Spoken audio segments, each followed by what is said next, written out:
start thinking about it. 613 laws, statutes, and commandments. If you love the Most High, I think you might want to just keep them. Let's not take away. Let's not make no division. I'm kind of messing up though.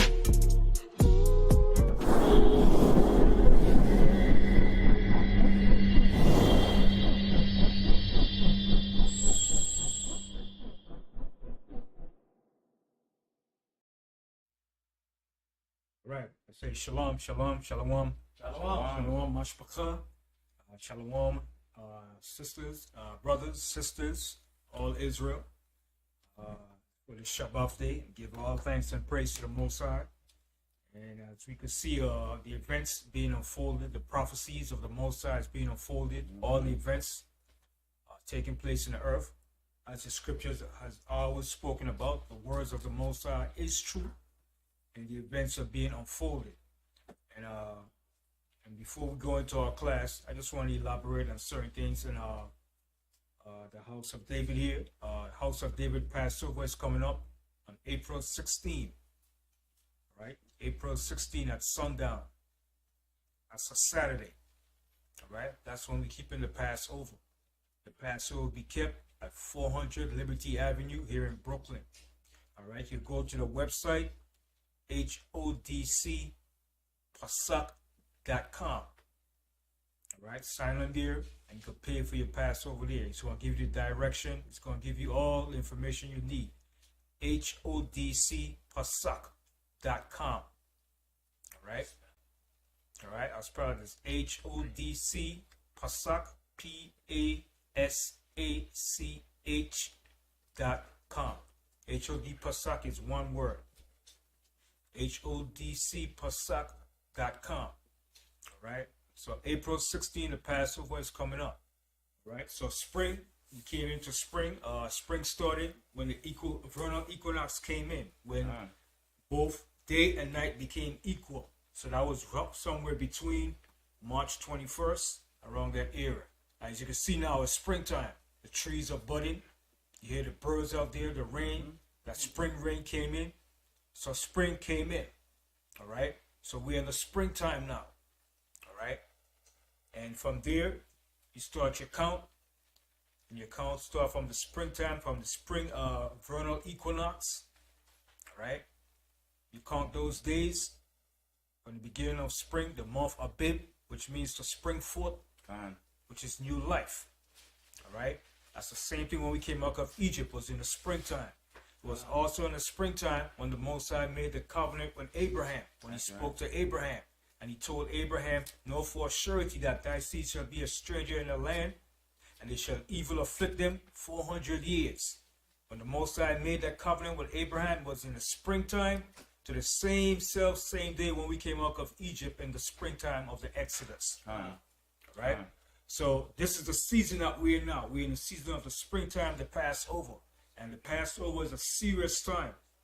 Right? The Passover is not a time for us just to be lollygagging and partying. It wasn't a day for a party. It was a serious time of judgment that the Most High brought upon the Egyptians for the evil that they have done to us. Right?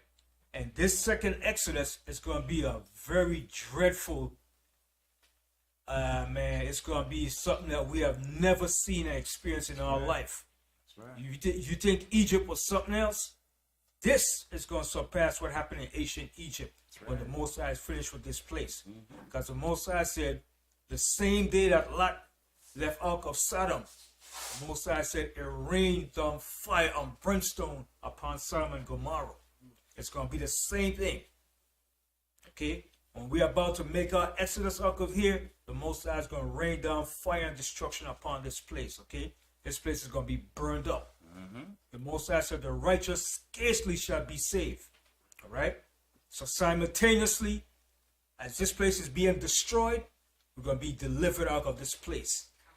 That's why the Most High said, the righteous scarcely shall be saved. And we live in that time, brothers and sisters.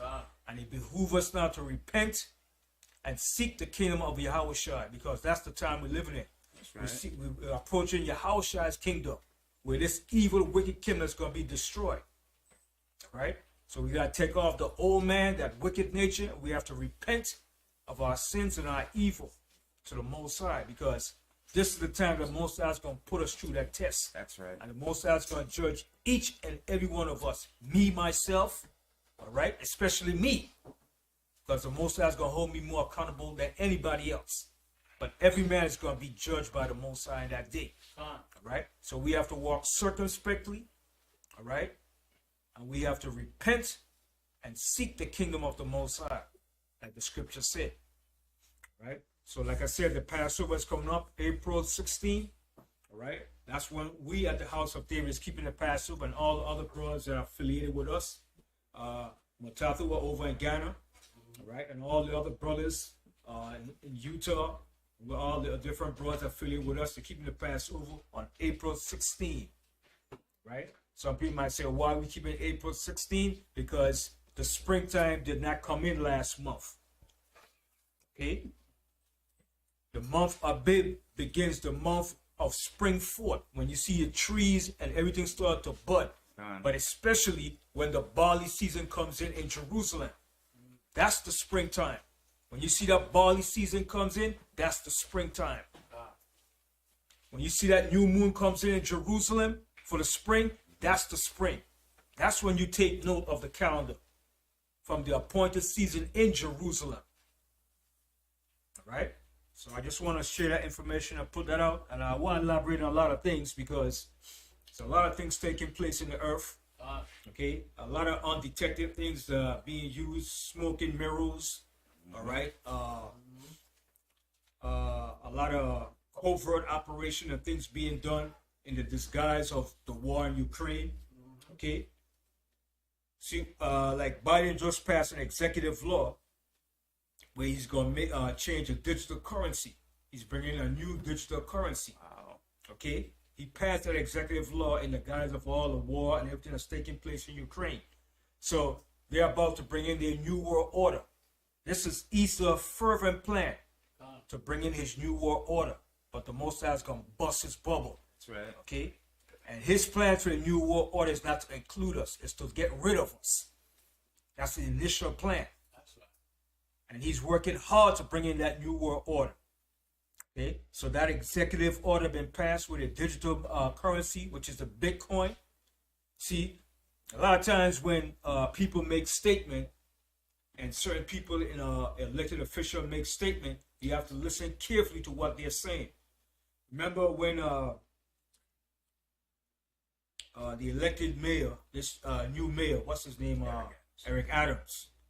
When he got elected as mayor, but we know how he got elected. He was put there, he was selected by the ruling elites.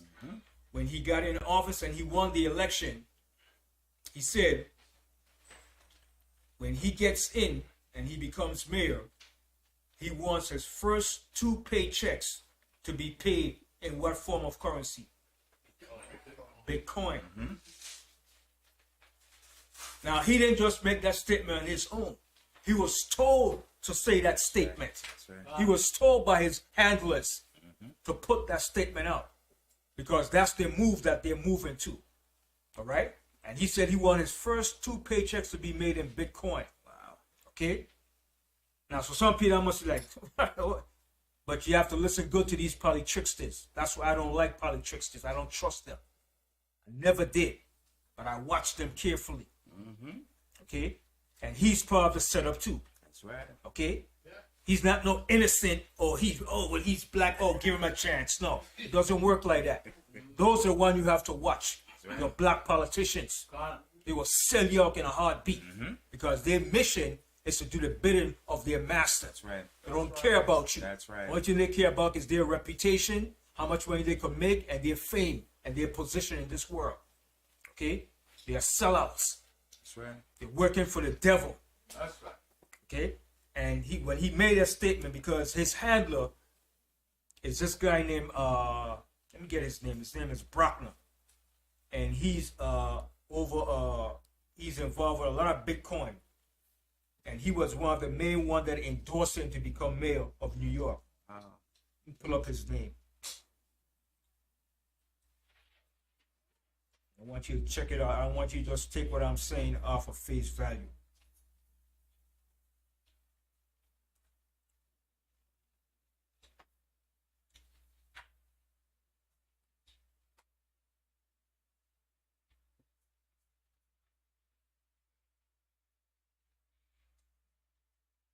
Okay, his name is Brock, B-R-O-C-K,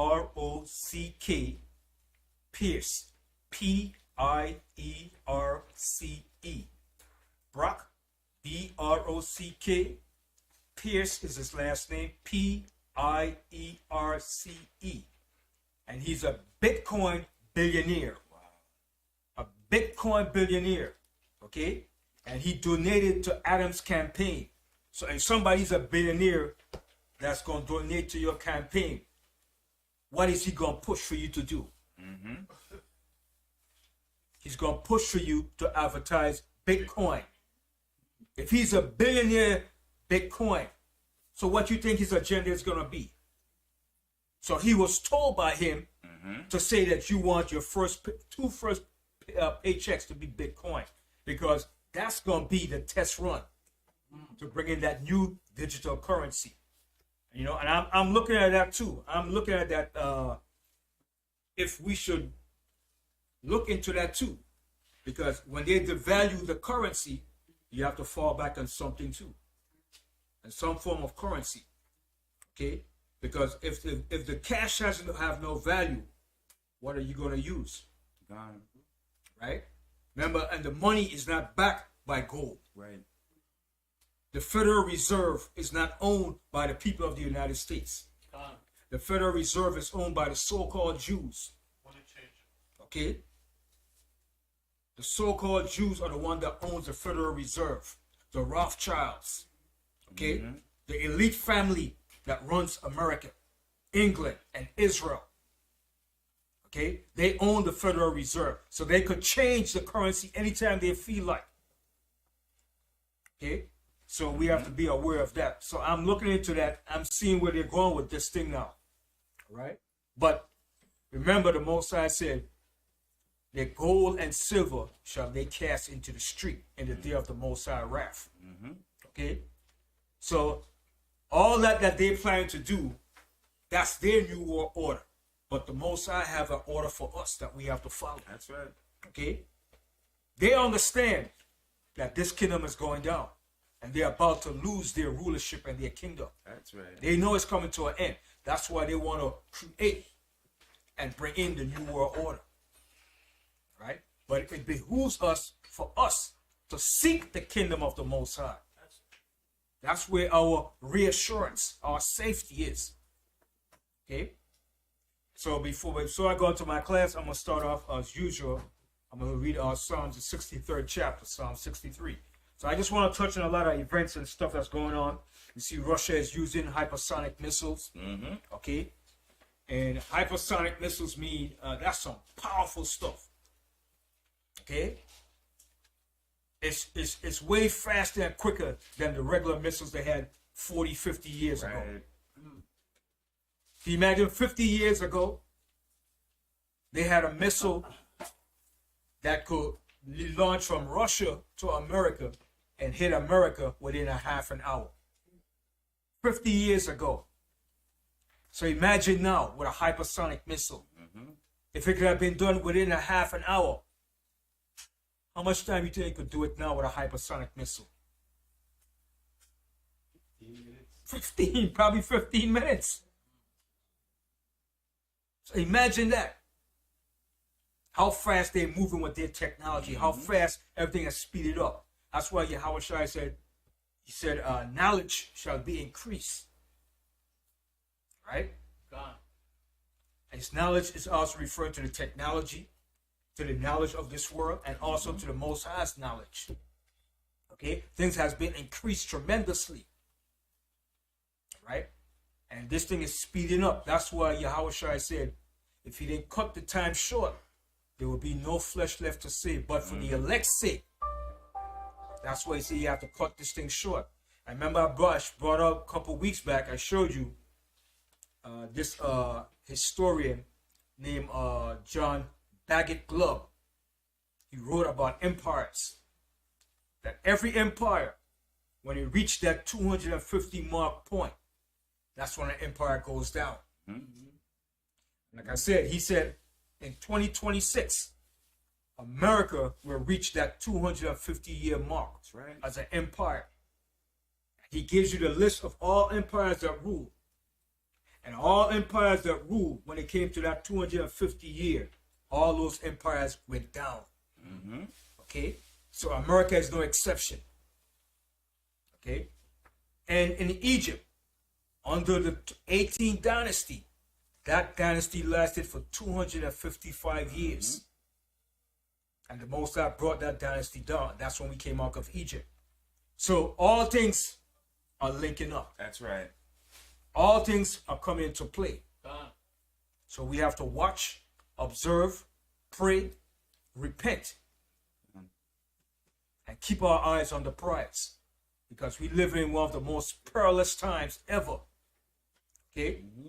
But before, let me read Psalm 63, and then after get down to the 12th chapter. Fine. So we're going to begin with Psalm 63. Psalm 63, verse 1. O God, thou art my God. Early will I seek thee. My soul thirsteth for thee. My flesh longeth for thee in a dry and thirsty land. See what David said? David was seeking for the Most High. Okay?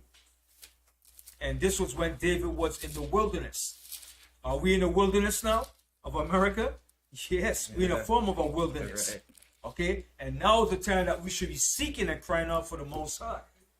Okay? Because our wealth, our possessions, none that we have is going to save us in these last days. Read that verse again from the top. From the top, Psalm 63, verse 1. O God, thou art my God. Early will I seek thee. My soul thirsteth for thee. My flesh longeth for thee in a dry and thirsty land where no water is. Right. So David was seeking for the Most High. Okay? And David always seek for the Most High. But at this particular time, when he was on the run, he was seeking more for the Most High. And especially now in these last days, where we don't know the uncertainty of things that's going to happen. Food shortage, okay? Because that famine is going to come. The Bible speaks about in Revelation, the 6th chapter. It's going to be a famine. Okay? That pale horse, that red horse, that white horse, that black horse. Those 4 horses. Okay? And you know that black horse represents death and famine. And that famine is coming soon. Okay? Go ahead. Verse 2. To see thy power and thy glory, so as I have seen thee in the sanctuary, because thy loving kindness is better than life. See what David said? Because thy loving kindness is better than life. Go ahead. My lips shall praise thee. Thus will I bless thee while I live. I will lift up my hands in thy name. My soul shall be satisfied, as with marrow and fatness, and my mouth shall praise thee with joyful lips. Verse 6. When I remember thee upon my bed and meditate Slakia, on thee in the night watch. See what David said? When I remember thee upon my bed and meditate on thee in the night watches. Okay? David was meditating upon the Most High all the time, man. The night time. Okay? Even when he went to sleep, he was meditating upon the Most High. All right? Continue. Because thou hast been my help. See, the Most High is going to be our help. Go ahead. Therefore, in the shadow of thy wings will I rejoice. My soul followed hard after thee. Thy right hand upholdeth thee. But those that seek my soul to destroy it shall go into the lower parts of the earth. Verse 10. They shall fall by the sword, and there shall be a portion for foxes. But the king shall rejoice in God. Everyone that sweareth by him shall glory. But the mouth of them that speak lies shall be stopped. But the mouth of those that speak lies shall be stopped. Okay, and the lives of these rulers of this earth is going to be stopped. The elite rulers, their mouth going to be stopped. But it's their job to do that against the Most High and against the Most High people. Right? So we have to be vigilant and sober. Okay? Because like I said, the times that we're living in now, go to Daniel the 12th chapter, Daniel 12 and 1. We live in one of the most evilest and most perilous times, man. Okay? And we're not going to be delivered by our own might or by our own power. Okay? It's going to take the presence of the angels. The Most High is going to send his angels to deliver us. Okay? Read Daniel 12 and 1.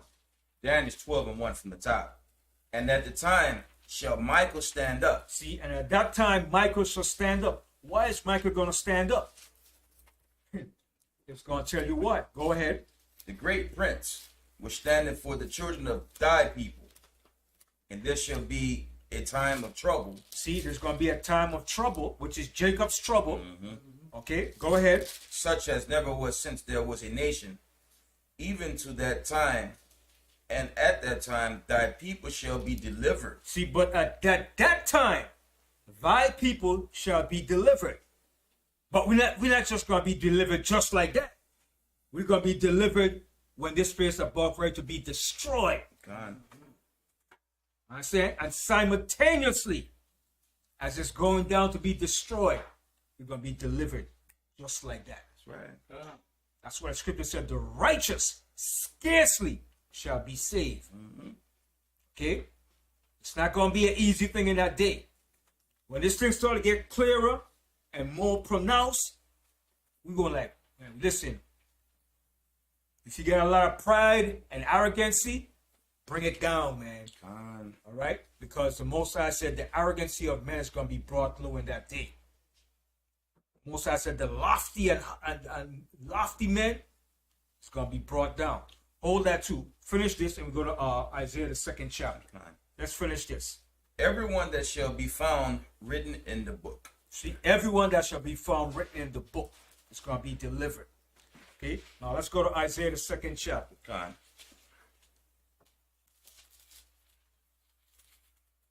I got it. Isaiah 2, I'm going to tell you where to start from. Isaiah 2, and start for you from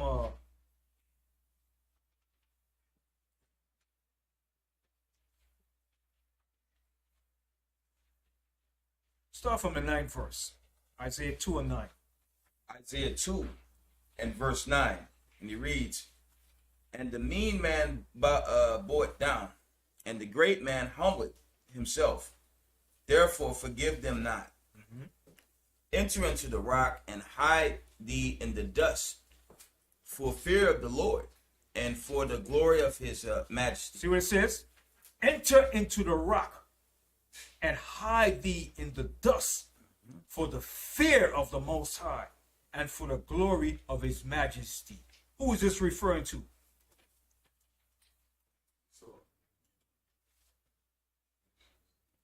Yeah, it's Esau, but who? Who of Esau particularly? The elites. Okay? The elite rulers of this society. Okay? They're going to be running for shelter, running to hide from the day of the Most High. Okay? The rich bankers, the politicians, the oligarchy, the plutocrats. Okay? They're going to try to hide themselves in that day. And guess what? Some of our people too. Yep. I'm going to my underground bunker too. You simple Negroes. Okay? The Most High is going to search you out. Okay? The Most High says, even if you go to the bottom of the sea, the Most High says his hand's going to search you, because the Most High has who down there? He has Leviathan. Okay? So you can't run or hide from the Most High in that day. Let's continue. Isaiah 2 and verse 11. The lofty looks of man shall be humbled. See? The lofty looks of man shall be humbled. Right? Go ahead. And the haughtiness of men shall be bowed down. See? Bowed down. And the haughtiness of men shall be bowed down. Okay? Go ahead. And the Lord alone shall be exalted in that day. See? The Most High alone is going to be exalted in that day. Go ahead. For the day of the Lord of hosts shall be upon everyone that is proud and lofty, and upon everyone that is lifted up, and he shall be brought low. See, everybody's going to be brought low in that day. Continue. And upon all the cedars of Lebanon that are high and lifted up, and upon all the oaks of Bashan. So the Most High is giving you an example of the cedars of Lebanon. Cedars are tall, strong, upright trees. All right? And the oaks of Bashan. These are strong, solid trees that are upright. Like the Most High said, if man is like that in that day, even man that think he's upright and strong and powerful, he's going to be brought low. Because when you read about the oaks of Bashan and the cedars of Lebanon, these are strong trees that live long. Strong trees. Okay, you ever see a coconut tree? Even a coconut tree is a strong tree too. Even when hurricane comes, a coconut tree is still standing. Still standing. That's right. But the oaks of Bashan and the cedar are stronger than a coconut tree. God. The Most High is giving an example. Continue. God, verse 13. And upon all the verse 14. And upon all the high mountains, and upon all the hills that are lifted up. And the hills and mountains represents what? Governments. Okay? All the mountains and governments are exalted. They're going to be brought low. Continue. And upon every high tower, and upon every fenced wall, and upon all the ships of Tarshish, and upon all pleasant pictures. And the loftiness of man shall be bowed down, and the haughtiness of man shall be made low, and the Lord alone shall be exalted in that day. See, the Most High is repeating it again the second time. He's letting you know that the Most High alone is going to be exalted in that day. Man is going to be brought down low. Okay, go ahead.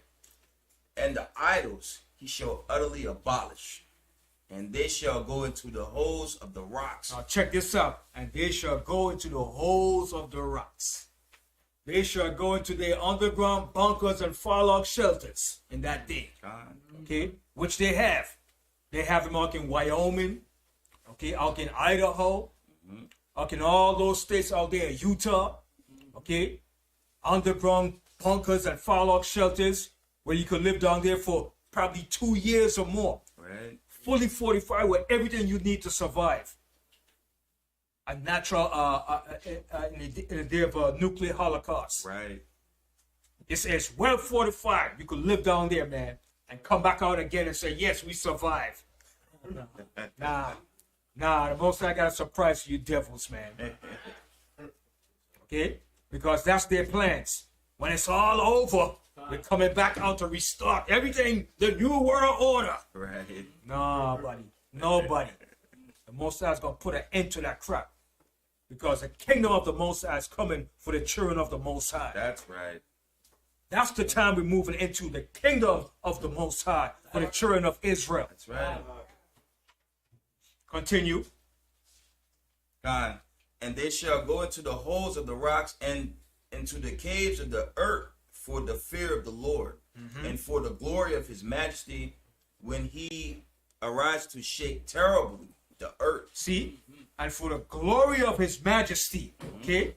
When he ariseth to shake terribly the earth. The Most High is going to shake this earth terribly. Okay? He's going to shake this place up. Hold that. And go over here to Isaiah again. I'm coming right back there. Hold that Isaiah. And go over here to Isaiah 24.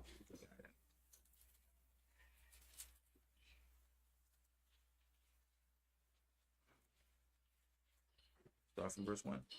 No. Isaiah 24 and start from the 17th verse. Got it. Then we're going back to Isaiah, the 2nd chapter. Isaiah 24 and verse 17. Fear and the pit and the snare are upon thee. See, that's what's coming upon the earth. Fear and the pit and the snare are upon thee. That's what's coming upon this earth. Go ahead. O inhabitants of the earth. See, O inhabitant of the earth. Okay? Fear and the pit and the snare. And the snare is set. The snare is set for all the nations. Okay? Go ahead. And it shall come to pass that he who fleeth from the noise of the fear shall fall into the pit, and he that cometh up out of the midst of the pit shall be taken in the snare. Right, so when they think they got away in the pit, oh, we got away from that. Oh, everything is safe. Then the Most High got a snare for you. It's not over yet. Okay, go ahead. For the windows from on high are open, and the foundation of the earth do shake. See, for the windows from on high are open. What are the windows that are up on high? It says, for the windows from on high are open. What are those windows?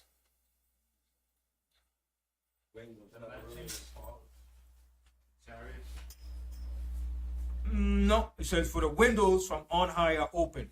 What are the windows? Right, the elements. All right. Let me give you an example. All right. Remember the Most High said when you read in Genesis, for the windows of the heavens were open. What was he referring to? Yeah. Straight to the point. Straight to the point. When he's pointing, I mean, he's part of blessing. In this case, he's pointing out that.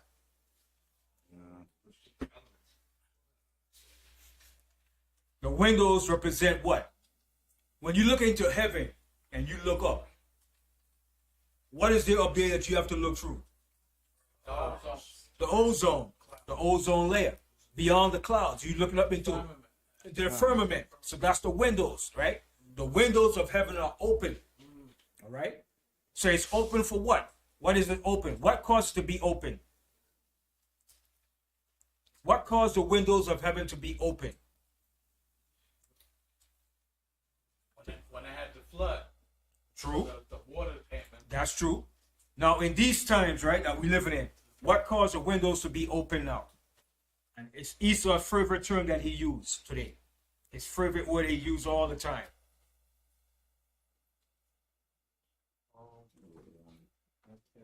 Global warming, the greenhouse effect, right? Global warming, greenhouse effect, right? He said the ozone layer is depleted.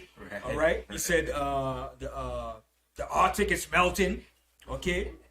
Global greenhouse effect. Okay. He caused that by destroying the ozone layer. So that window in heaven is open now. It's sealed. It's busted.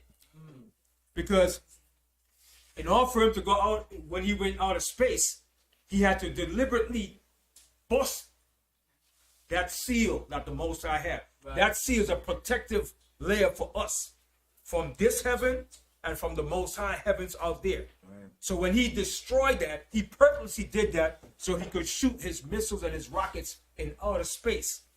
So by him destroying that, now that window is open now.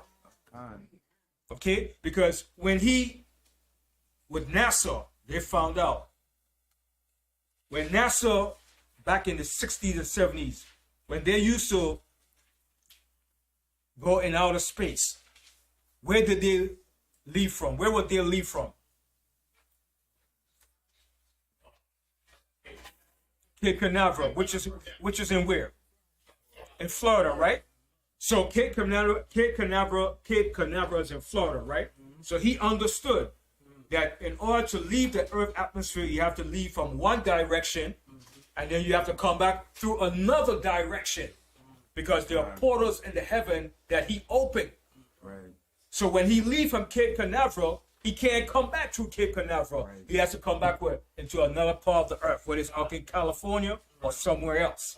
So he learned that in order to leave from the Earth atmosphere to Earth, you have to leave from Cape Canaveral, which is in Florida. At one point, you shoot your rockets out into that atmosphere, and when you're coming back into the Earth, you have to come back through another direction. Right. Suddenly you dropped off in the Pacific Ocean. Right. All right? Because he opened that hole. So you have to go through one part and come out through another part. You can't exit or enter in the same direction. And he learned that and understood that. So that's why it says the windows are open now. The windows of heaven are open because he destroyed it. Yes. That's why when he missed a window of opportunity to launch, he can't launch the next It day. can't launch. It have to be like a month after a week. Right. Because he have to wait for certain portals to be open. Right. You understand? He understood that. He knows that. Okay? NASA deals with what? Physics. What does it deal with? Physics. Astronomy. They deal with the whole science. Okay? Of knowing the heavens. When to launch, when not to launch, what day to go through. They study the day, the hour, the minute, precisely. Whether it's going to be a rainy day, a good day. They have to know all these precise measurement to know when to launch that rocket or when to come back. You just can't come back any time you feel like. Everything has to be done at precise timing and measurement. Okay? They have learned that science. They went deep into that. Okay? Okay, so let's read that verse again. So I just want to show that. That's why it says the windows are open. Read that part again. Isaiah 24 and verse 18 from the top. And it shall come to pass that he who fleeth from the noise of the fear shall fall in the pit. And he that cometh up out of the midst of the pit shall be taken in the snare. Right, so they shall come out from the pit. They're going to be taken in the snare that the Most High have for them. Go ahead. For the windows from on high are open. See, for the windows on high are open. Now it's open. All right, go ahead. And the foundations of the earth do shake. And the foundation of the earth do shake. Go ahead. The earth is utterly broken down. So he says, the earth is utterly broken down. Go ahead. The earth is clean dissolved. The earth is moved exceedingly. The earth is going to move exceedingly in that day.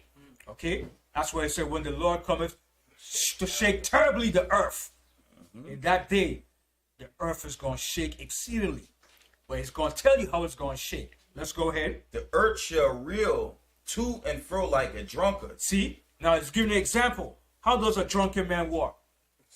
Staggering here. Right? So the Most High saying that day the earth is going to stagger. It's going to move off its axis.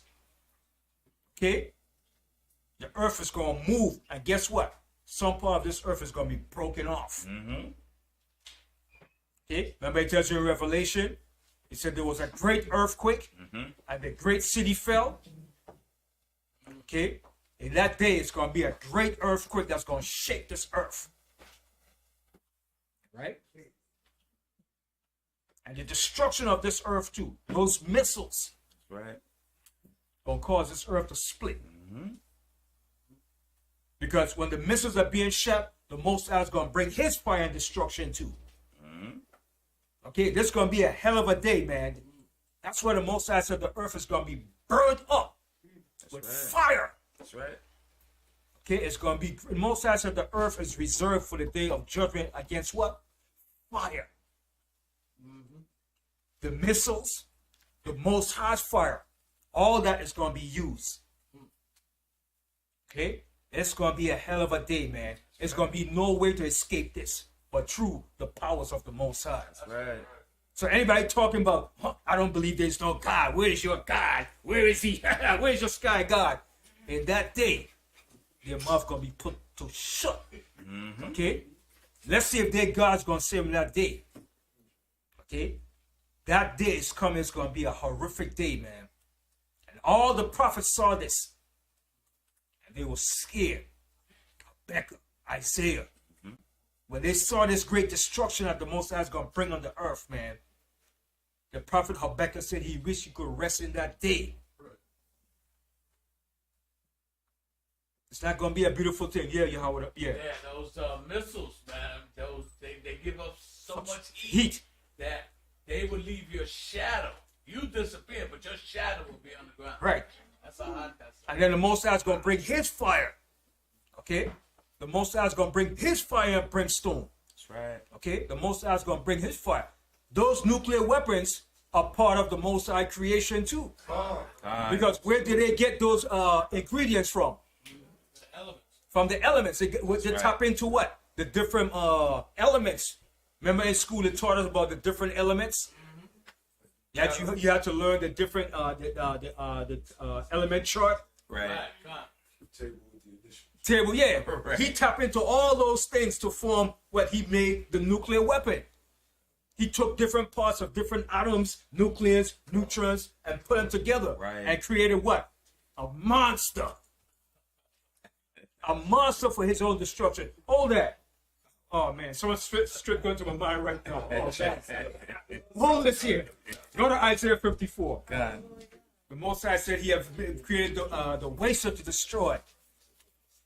Isaiah 54. You heard 3 scriptures, right? Yeah. Isaiah 2, Isaiah 24. Go to Isaiah 54. The Most High said have created the waster to destroy. I got it. Right? Isaiah 54 and 17. Got it. No, that's not it. 16. This Right. is Isaiah 54 and 16. Behold, I created the smith that blew at the coals in the fire. See? Now, what was a smith in ancient time? Blacksmith. You would have metal. Right. A smith was a person that worked in metals. Okay? So he worked in the fire to form a weapon. He'll melt it down. Okay? He'll make swords, javelins, knives. Okay? And he pounded it. Bang, bang, heating that sucker to make a good sword. Right. To make a samurai, a katana sword. And you see a katana sword? That's a well-built sword, man. That's a Right. master sword, man. Okay? To make that, you have to be a special craftsman. You have to be a special smith to make that katana sword, man. Okay? Then you shine, you polish it up. When you pull that thing up, I think it's a glittering sword, man. Okay? So the Most High said, behold, I have created the smith. Now, in ancient time, there was a smith. In today's modern day, who is a smith? The scientist. Right. That Frankenstein monster. Okay, go ahead. Behold, I created the smith that bloweth the coals in the fire, and bringeth forth an instrument for his work. See, that bringing forth an instrument for his work. All right, go ahead. And I have created the waster to destroy. See, the Most High said, and I have created the waster to destroy. What is that waster? Those missiles. That's right. That's the ultimate waster. Then the Most High have his waster too that he's going to bring. His fire. Okay? That's Esau's carnal way of creating that sword. Okay? That's his carnal way of creating a sword for his own destruction. Remember, every weapon that Esau has made, he has used. God. Okay? So he's going to use those nuclear bombs. That's the talk, but he's going to use it. It's going to be used against him for his destruction. That's right. That's why the Most High allowed him to make it for his destruction. Okay? Now go back to Isaiah 24. God. 24 and 20. Isaiah 24 and 20. God. The earth shall reel to and fro like a drunkard. See, the earth is going to reel to and fro like a drunkard. It's going to move back and forth. Okay? Go ahead. And shall be removed like a a cottage, and the transgression. See, he said, and it shall be removed like a cottage. Okay, you know what's a cottage? A cottage is like a house, a little house. So the earth is going to reel to and fro. It's going to be a dreadful day, man. Yes, LeBron. Like, it's actually like a shack. Yeah. That's what the Most High said it like. Yeah, Like a shack, just crumble and move, man. Boy, this thing's going to be a dreadful day, man. A dreadful day, man. So that's why we have to be humble ourselves, man. Be contrite and repent, man. Because, listen, man, what's coming upon this earth is not going to be beautiful, man. Right? The Most High is going to show his might and his power. That's right. The flood was child's play, man. God. Okay? Continue. And the transgression thereof shall be heavy upon it, and it shall fall and not rise again. See? And it shall fall and not rise again. Continue reading on. And it shall come to pass in that day that the Lord shall punish the host of the high ones that are on high. Now, and who is that? See what it says? And it shall come to pass that in that day that the Most High shall punish the hosts of the high ones that are on high. Who is that? The elite rulers of this earth. The people that you don't see or know about. Okay? The Rothschilds, the Rockefellers. Esau elites, the Edomites.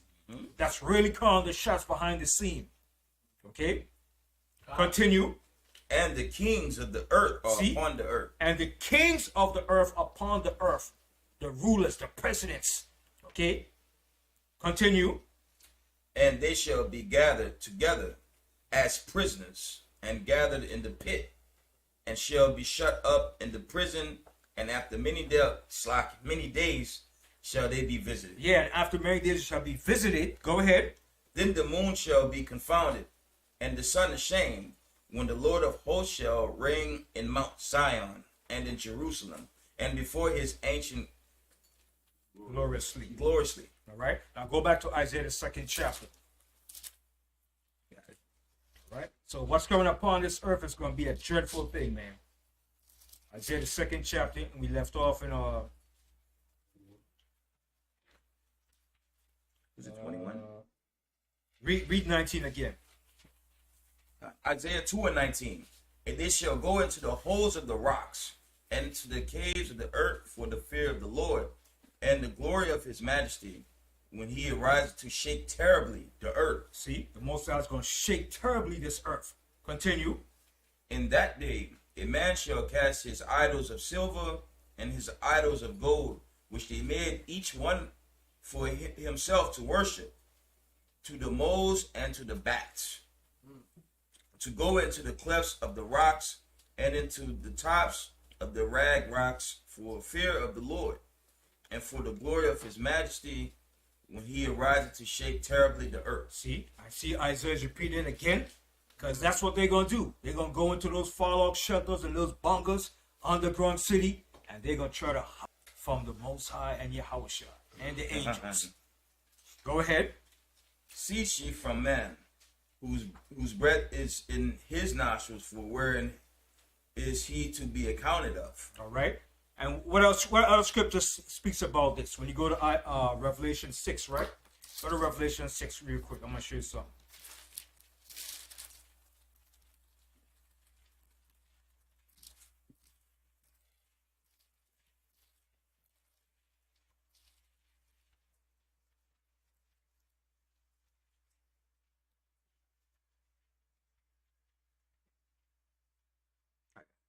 Revelation 6. Is it 12? And we're gonna start here from the 14th verse. Revelation 6:14, and it reads, "And the heavens departed as a scroll." Now stop. So when you read this here, and he says the heaven departed as a scroll, what picture comes to your mind when it says the heaven departed as a scroll? Like a mushroom cloud. Right, because what is a scroll? What was a scroll in ancient time? Right, it rolls up. It rolls up. All right. So the Most High said the heaven shall depart as a scroll. Right. So the Most High is giving an example of what you call a mushroom cloud effect. When a great destruction goes off, everything goes up into the heavens and forms like a big mushroom cloud. All right. So read it again. And the heavens departed as a scroll, when it rolled up, and when it rolled together, and every mountain and island were moved out of their places. And the kings of the earth, and the great men, and the rich men. See what he says? Then you said the kings of the earth, all right, and the great men, okay, and the rich men. So that's showing you that's not merely per se talking about us as a people, even though you might have some other people trying to do what the damn devil is doing. But this is mainly referring to them and what they're going to do to hide themselves in the day of the Most High's judgment. Go ahead. Read again from the 15th verse. And the kings of the earth, and the great men, and the rich men, and the chief captains, and the mighty men, and every bondman, and every free man, hid themselves in the dens and in the rocks of the mountains. See? In the dens and in the rocks of of the mountains. So you might say, why is Peter going to the rock of the mountains? Because there are what? Fallout shelters and underground bunkers in those mountains. Okay? A mountain is a great shelter for fortification too. Okay? If you didn't know that. A mountain could withstand a great amount of this great destruction too. But it's not going to withstand the destruction that the Most High is going to bring. Okay? Go ahead. And said to the mountains and rocks, fall on us, and hide us from the face of him that sitteth on the throne, and from the wrath of the Lamb. For the great day of the wrath is come, and who shall be able to stand? Right? And who shall be able to stand in that day? That's the question. Who's going to be able to stand in that day? Okay? So what's coming? It's not going to be beautiful. The Most High is showing us a build-up to what's taking place over in Ukraine. Okay? And it's going to get heated more. Okay? It's going to get heated up. Wait till Russia can't really export, sell their goods, and they push up. They push where they can't exist. When a man can't exist no more, what's going to be his final option? Just like a dog, a rat. If you push a dog up in a corner and a dog gets scared, what's going to happen? His tail goes up. Right? His tail doesn't go between his tail no more. Okay? The tail stands up. A cat. When you corner a cat, what happens? A cat, the tail gets fat. The tail stands up. Yeah. His claws comes out. Right? Okay? They go into a defensive posture. Right? Okay? A raccoon, the same thing too. Right. And that's a dangerous little bastard, that raccoon, man. If he bites you, man, it's over. You better make sure you have that rabies shot, man. Yeah. Okay? That's a vicious little dude, man, that raccoon. Okay? And then he gets bigger too. You ever see a raccoon? That's a big sucker, man. Yeah. I got one for my backyard right now. Trying to get I have one of those rat things, the big rat things. Yeah. I think I might have to get a little small bed trap. It's not bad. Yeah, man. And if a raccoon is cornered, man, you're going to see the viciousness of it come out, man. A raccoon would rather flee from you. But if he's cornered, he gonna stand his ground and fight. Okay? So that's the same thing with Putin. If he gets to a point where he can't exist no more, or he can't export or sell his goods, and he feel that he's threatened, and his kingdom is coming to an end, it's on, baby. It's on. That's natural for anybody. Right? It's on, and that's what they're trying to do. You understand? But in my opinion, this is my opinion, Putin made a major calculation, and he miscalculated something. Now, if you're the second world power in the earth with all the technology and the military hardware, before you went into Ukraine, shouldn't you have used your drones and your satellite to pinpoint all the military base and installation and bomb the hell out of it, just like America did when it went into Iraq? When America went into Iraq, the first thing they bombed was all the military base, points, and communication. How he just went into Ukraine just like that, and he said he suffered a lot of casualties and loss too. Don't think he just went in the war like that. He's suffering a great losses too. Okay? Because remember, Ukraine are Russians too. Russia used to give them weapons too, and they get weapons from America and NATO too. So they're going to fight. So they've been using their artillery weapons and knocking off his tanks and everything that he has now. So now he's resorting now to the bad boy style. Okay, I'm going to hit you back now. So he went to his super hypersonic missiles. Why did he go to hypersonic missiles? Because he's being pushed to the test now. He should have really went in there and just took over Ukraine already. Right. He should have got Zelensky and hang him up already. Okay, he shouldn't be coming on news reporting, talking trash. He should have took Kyiv long time ago, bombed the hell out of all the military bases, took it over, and got the Russian flag up in there already. But why is he giving such a hard time? Because he miscalculated something. He miscalculated that they will give them a resistance. Any people will give you a resistance once it's in their land. Never forget that. That's right. If you come to invade a next man's land, he will put up a resistance against you. And that resistance is going to last until they can't fight no more. Better believe that. Okay? Or you think America lost in Afghanistan? They didn't win in Afghanistan because the Taliban's put up a resistance. And that resistance is called what? Guerrilla warfare. Right. The same thing in Vietnam. Guerrilla warfare. When you put up a resistance, it's your land, you're going to fight, you have nothing to lose. So now he either has two choices. He either get the hell out of Ukraine or just take all of Ukraine and just bomb the hell out of it. Right. Bomb every military base, every communication satellite, and find Zelensky. That's the only way. Because if he stays there, he's going to have to fight a what? A guerrilla warfare. You're going to have to fight a guerrilla warfare. Nobody's going to just give up just like that. Right. So that's the calculation. You understand? But something is going to give. And I think the whole idea is what the United States is trying to do is bog him down in what they call another Afghanistan war that they fought with the people in Afghanistan. Because Russia didn't win the war in Afghanistan. They didn't win that war. They've been there for what, 10 years? But they didn't win that war.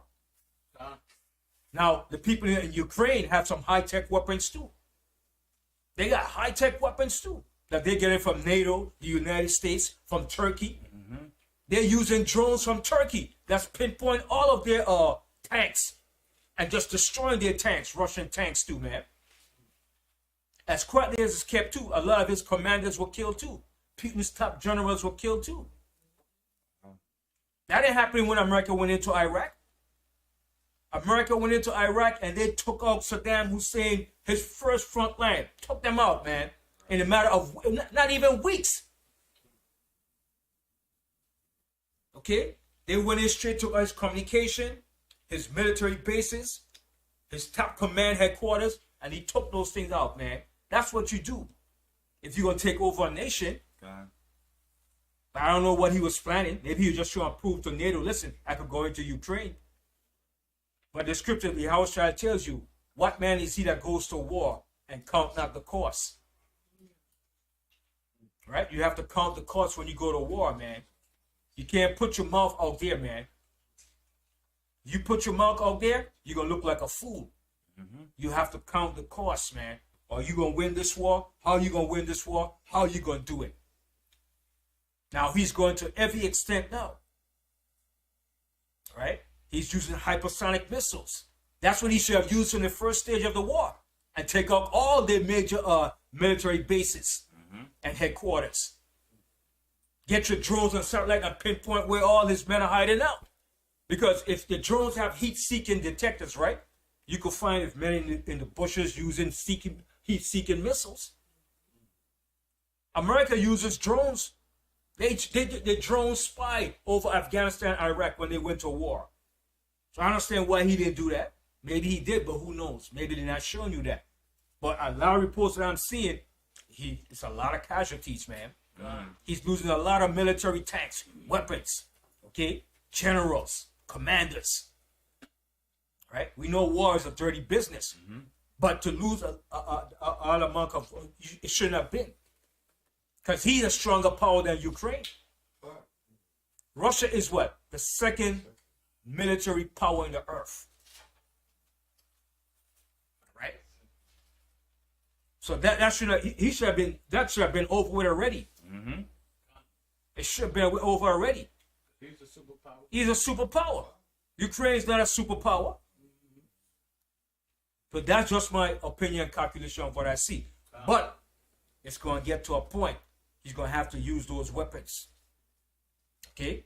You're going to have to use those nuclear weapons because either you get out or you stay and fight. Because you're already in their backyard. And once you're in a man's backyard, you may as well put up and fight or get the hell out. You know, we need to think about the weather. Remember when Hitler went in there and they froze?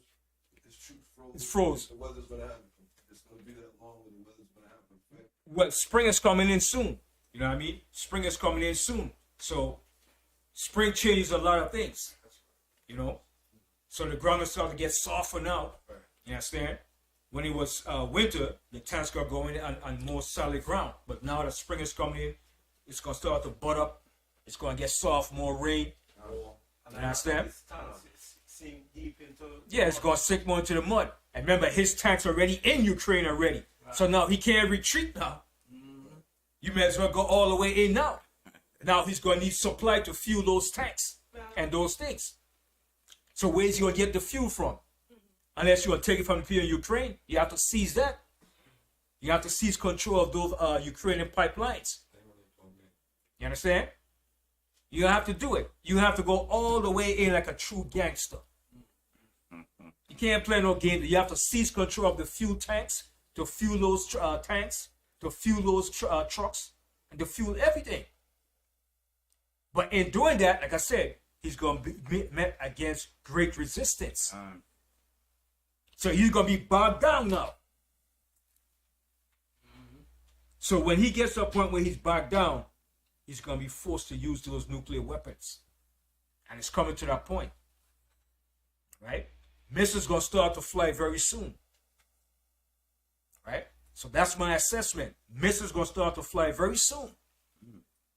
It's coming. It's going to build up to that. It's a build up. All right? So I was I just want to share that point. Let me go back to that's just politics, but it's geopolitics. But guess what? The Bible deals with geopolitics too. The Bible is showing you what the current events of all things too. Right? Because the Most High is showing you the events, historical events. Because geopolitics means what? The physical, political things that's taking place in the earth. Right? For the resources, the control, power, rulership. That's what it's about on the left-hand side. All nations are fighting for power in the earth. Ultimate power and control. Russia is fighting for it. The United States, China. Now it came out that China now is going to build a military base in the Pacific, in the Solomon Islands. That's going to give China more power now. Because that's all China needs. They need a military base in the Pacific. Because China doesn't have a base in the Pacific. But if they have a military base in the Pacific, that's going to strengthen their power. And America is worried now. Australia is worried. India is worried. Because China is branching out, man. China is moving. China is stretching his hands all over. Right? China is making inroads to every country in the face of the earth. In Africa. They're right up there with the Africans, man. Making big deals with them too, man. They got control of all of the major mines. Okay, the gold, the cobalt. They have a lot of in contact with the resources in Africa. China's in Malaysia, Singapore.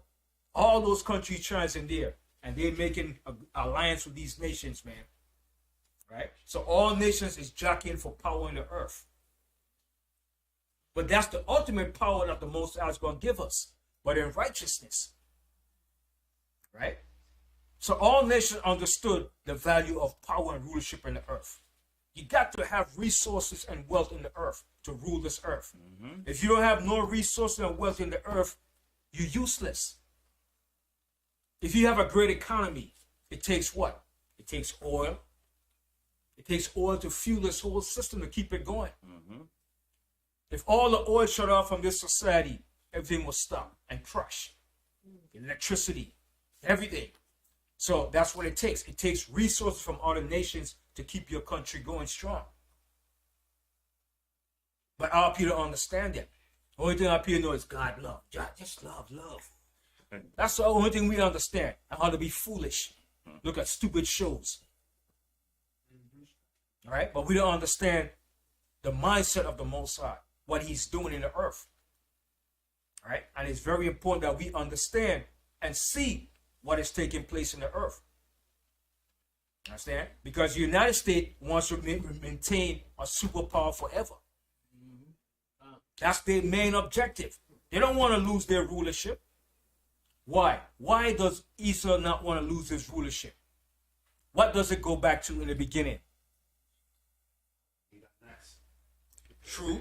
But what does it go back to? It goes back to something in the beginning. Because this whole thing boils down to what? Two main actors. Two main actors. Two brothers. Yahawashi.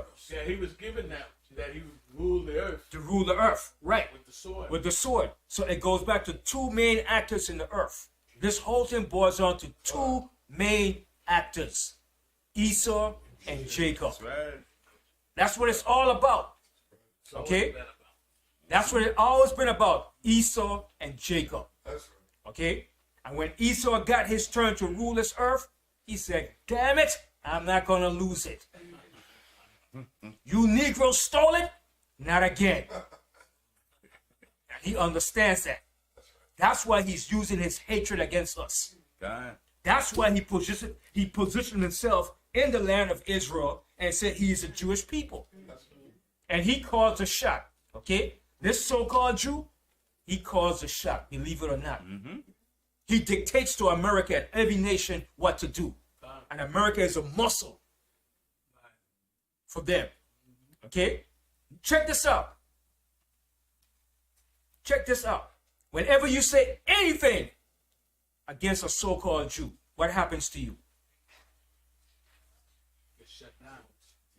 Whoopi Goldberg. Example, Whoopi Goldberg. What happened to her?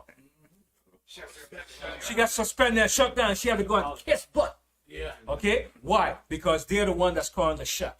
You can say anything against America, but you don't get shut down. But you say anything against a so-called Jew, and you, Nick Cannon, what happened to him? Because they're calling the shots. Yes. Yeah, he had to apologize and pay money. And pay money. And they're going to get back at you because they're the Edomites. That's right. Okay? They're running the shot and they haven't forgotten. They haven't forgotten that we stole their birthright from them. And they're going to do anything in their cost and expense to keep us under their feet. Right? Trust me, they know the history. They know who they are and they know who we are. Yes, Yahawashi. Yeah, and they have to count down because they took part of their kingdom. Right. This is their kingdom. Their kingdom, it didn't just stop there. Their kingdom expanded worldwide, globally.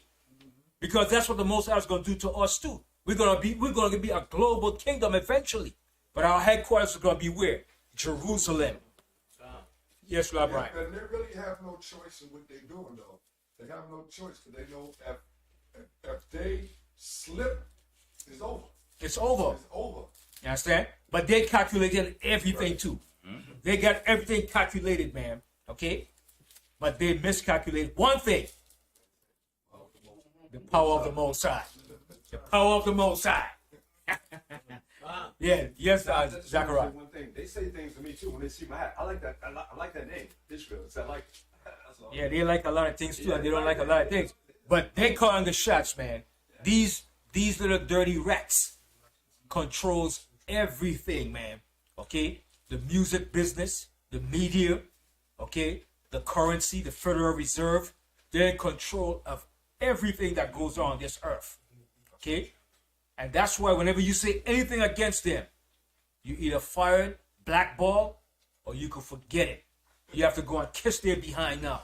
Okay, I'm sorry. I didn't mean it that way. It was the wrong choice of words. No, it wasn't. It was the right choice of words, but you have to go and apologize now in order to maintain and survive. Back some years back, maybe about 10, 15 years back. Remember Charlie Ward?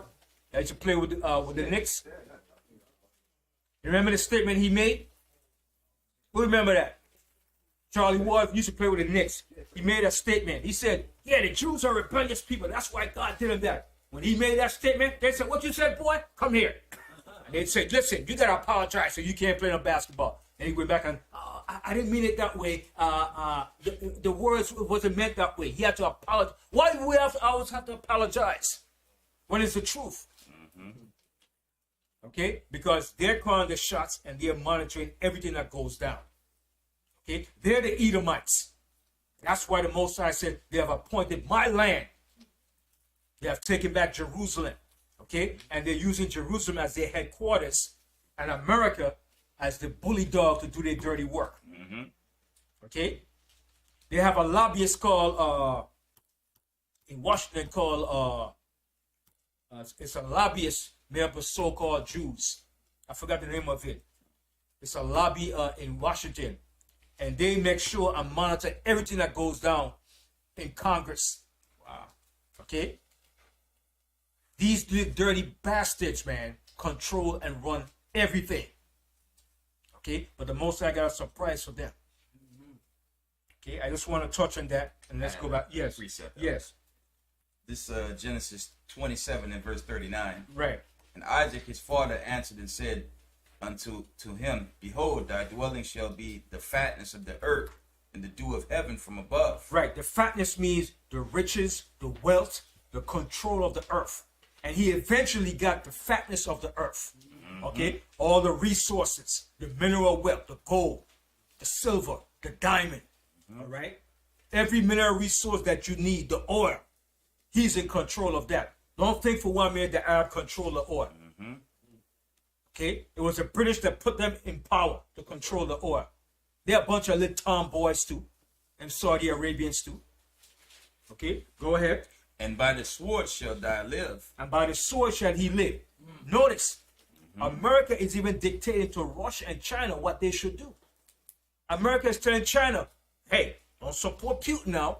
If you support Putin, we put sanctions on you. How are you going to tell China that? All right? Go ahead. And shall serve thy brother, and it shall come to pass when thou shalt have dominion. See, when he shall get the dominion, okay? And he has gotten the dominion. Go ahead. That thou shalt break his yoke from off thy neck. Right, so he took off the yoke that was in his neck when we had him under our control. So when he broke that yoke and that shackle off, he said, oh boy, this is it now. Wait till I get back in power. You Negroes gonna feel my wrath. Okay, go ahead. And Esau hated Jacob because of the blessing where his father blessed him. And he hates us. Okay, and that hatred is still there. Okay, and it's not going nowhere. That hatred is gonna be there until the Most High destroy him. That's why the Most High told Saul to destroy them. But Saul messed up. Okay, they haven't forgotten nothing. Everything that they do against us is biblical. Okay? It goes back to this. Everything goes right back here. There's more to it? Go ahead. And Esau said in his heart, the days of mourning for my father are at hand. Then will I slay my brother Jacob. Right. And he couldn't wait for that day. So it all boils down to these two main characters. Yes, all the nations are actors in this big theater for the Most High. Right. That Esau always says that too. This is it's a theater, the theater of nations. Okay? But the two main actors, don't forget it, it's Esau and Jacob. These are the two main actors. Yes, And right. the other nations are just supporting cash. Yes, supporting cast. They're playing a role too. You understand? Whoever is in power, that's who they're going to follow. Okay? Esau is in power, so the nation is going to follow his policies. Because Esau makes a policy in the earth. China is not making no policy in the earth. Right. Saudi Arabia is not making no policy. The East Indians is not making no policy. The only one that's making the policies in the earth is Esau. When it's his European brothers, the so-called Jews. Okay? When they have all these summits, G7, NATO meetings, it's all Esau conducting and running it. When they put sanctions on nations, it's Esau doing it. When he put embargoes, it's him. When he said, oh, global warming, we have to resort from using fossil fuel. Ain't no damn fossil fuel. That's a lie. Okay? Ain't no dinosaur died and gave you the oil in the earth. That's a lie. Okay? How had a dinosaur died and giving you all this oil for over 100 of years? See the lie he told people? Fossil fuel. It's no damn fossil fuel. The Most High put the oil in the earth. And he's digging into the oil because he understands that science. Only thing you come on fossil fuel. Ain't no dinosaur died millions of years and giving you what? Over 100 years of oil? Almost 150 years each have been using oil. And you tell me a dinosaur still there? Come on, man. Think about that. Fossil fuel. Fossils only come from what? From dead creatures. That's right. The Most High put the oil in the earth. To do what? To lubricate the earth.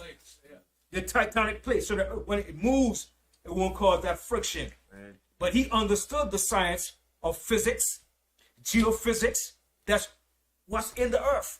Hold that for a minute. Let's go to the book of Job. Let me show you something. I'm talking a lot. Let me stop talking. Let me show you the scripture. Bring it out, man. But I just have to elaborate on that. Go to Job 27. Let me show you something. I got it. Esau understands what's in the earth. Okay? Job 27, right?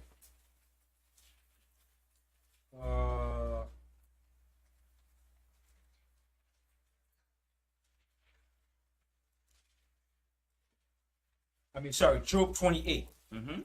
Now let's read Job 28. Let's start from the first verse. Now listen good to this scripture, right?